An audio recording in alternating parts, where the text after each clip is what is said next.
Hi, my name is Linda Cirulli-Burton, and welcome to this channel named Above the Battleground, ACIM.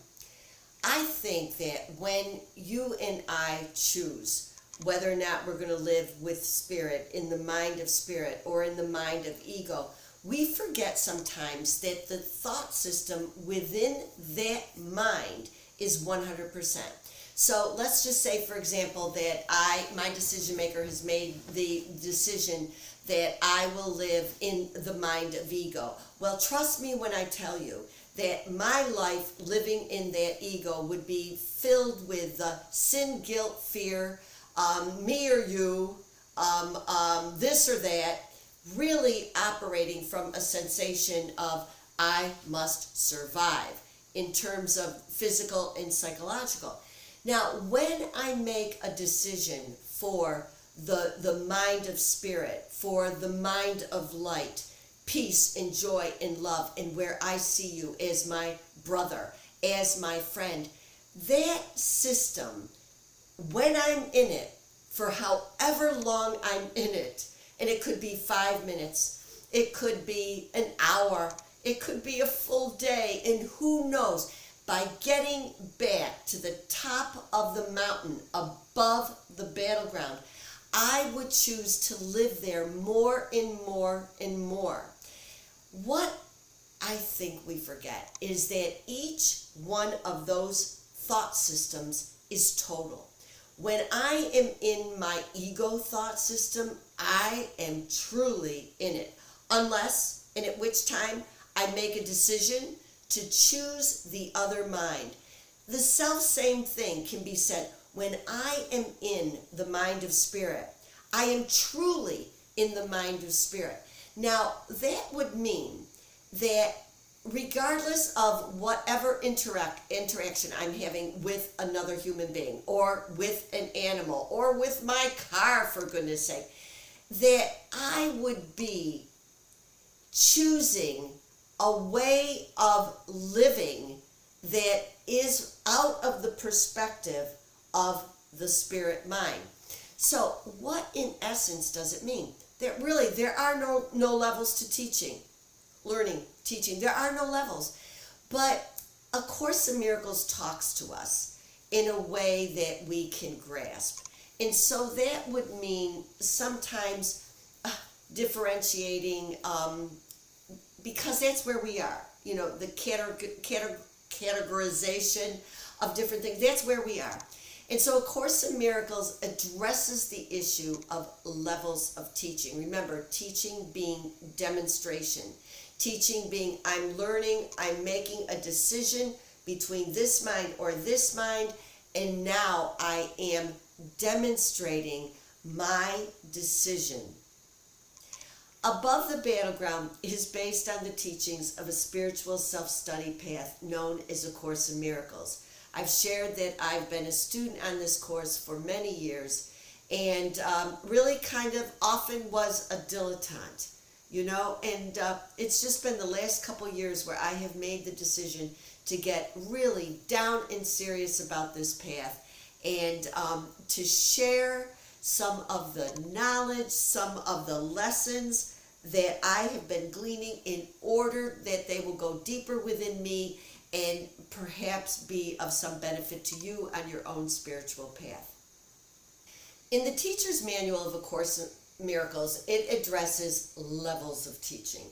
And the first level is casual, and there's some examples that are given there, of a child that's running and then, runs into you, okay?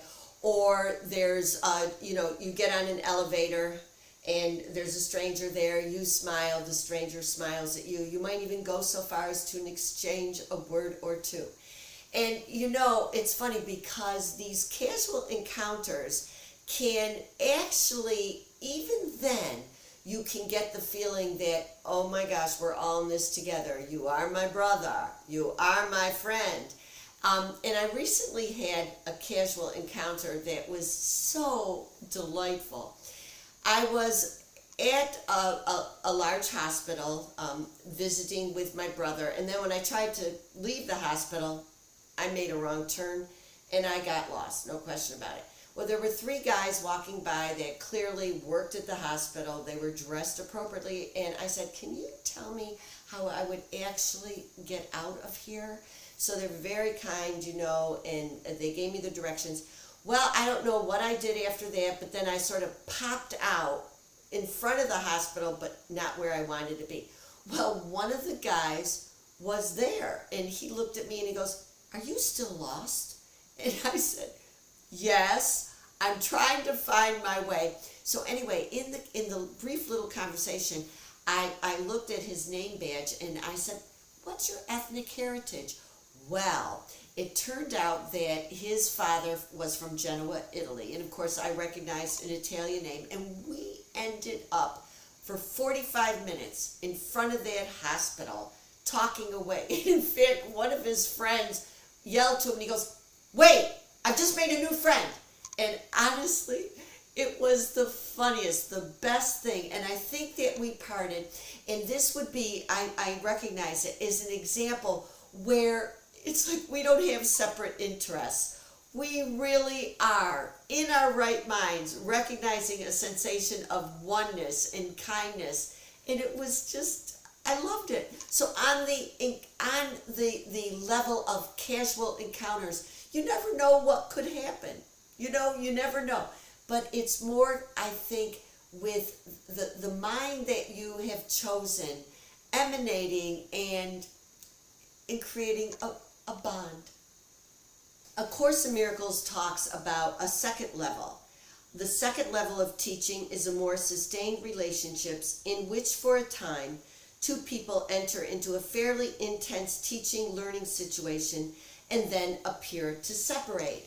Well, I think, of some people who married and then divorced. Well, over the course of that marriage, it could have been very intense, but it was like time-stamped, and so it ended. I can think about, people who are school chums, no matter what level it is, elementary, secondary, college, and here's your group of friends. And then there's a graduation, there's a moving on, and most of them will go off to live their separate individual lives. But over the course, when we share our existences with each other, there is a teaching, learning that is going on. And for example, if I am in my wrong mind, you could well become the person upon which I project my guilt or my dark stuff, because then I'm an innocent. Or I'm competitive with you and I use you as my yardstick for whether or not I have any value. Or instead, I look at you as my brother, as my friend, and we develop a commonality, a bond that is just so lovely. Well, the reason why I say this is because these teaching, learning situations over a sustained periods of time, everyone's going to get the most that they can get at that time in their lives. And then there is a third potential level of teaching. And the third level of teaching occurs in relationships with which, once they are formed, are lifelong. The teaching, learning situations in which each person is given a chosen learning partner who presents him with unlimited opportunities for learning. And I will tell you that whether or not the person is living, meaning that you have a physical interaction with, it's more what is sustained in your mind over long periods of time. And of course, this is easy to see, the friend who stays with you beyond college, where you have decades of a relationship. It could be with a sibling. It could be with a mother, with a father. Whatever relationship becomes a potential for teaching, learning over a span of a lifetime. And I think that there are lessons there that we can glean beyond expectation. So for me, my relationship with my father, I was mouthy. I know you would find this hard to believe, but I was a mouthy child. And I can honestly tell you, when I look back, and my father left this world just a few years ago, I was always correcting him. I mean, I can remember when he said, I can't believe it. You have to put a line through a 7. Why do we have to put a line through a 7? Well, Dad, so that will be easier to have a distinction between a 1 and a 7. I mean, it's this kind of an example. I never stopped. And I think that my dad, he would end up being abrupt with me. And of course, in retrospect, I totally can understand. But what happened recently was that I realized that one of my brothers absolutely had my dad's personality. And I still had my personality. And I noticed that this particular brother could be very brusque with me, could be very, actually many times would hurt my feelings. So finally, I realized that my dad was coming up again for me in this brother that I loved very much, so that I could finally get it. So I actually called this brother and said, hey, I know I've got a very annoying personality for you, but I think that you really do love me as your sister. Well, of course, he blew up at that and said, the only thing I've said wrong was what you just said. What would you do if I didn't talk the way I did to you? You would think there was something wrong with me. And I had to laugh. I said, yes, I would. And so I have to say that these long relationships, I have mentioned previously that I had a falling out with my best friend. And it took me a little bit of a while to realize that I loved her still. I think that it's not easy for us to talk to each other about mundane subjects, although maybe it would be a lot easier just to know the fact that I do love her. I think she is a magnificent human being. And so it is that I'm getting it, maybe. I'm getting it. Slow and steady, I'm getting it.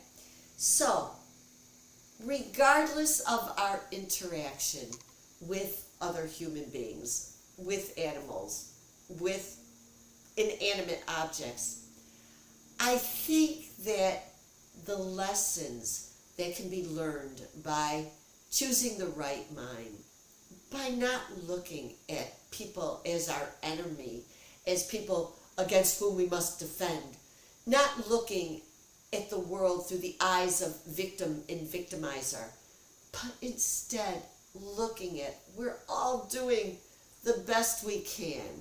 We're all either extending love or looking for love. And when we make the decision to be lit from within, to find the light from the right mind, to govern our respective lives, if you will, in these bodies, then peace and joy and love. We will love that feeling so much, we'll just head more quickly above the battleground. So thank you for joining me today, and I look forward to seeing you again.